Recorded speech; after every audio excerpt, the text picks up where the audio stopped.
So guys, so update tayo dun sa ating helmet window cleaning. So ito na yung mga pyesa natin, ano. Ayan. So ito yung mga first order ko.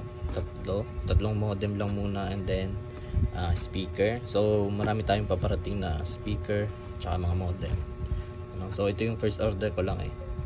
So ito yung mga assembly natin, ano. So andito na yung regulator natin. Ayan.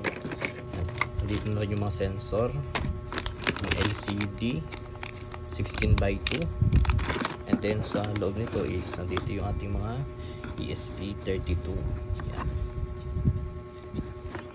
And then dito sa kabilang gilid nandito yung ibang mga pyesa.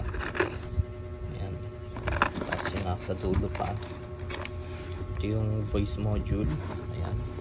So ang iniintay na lang natin dito is yung PCB para ma-assemble lahat to.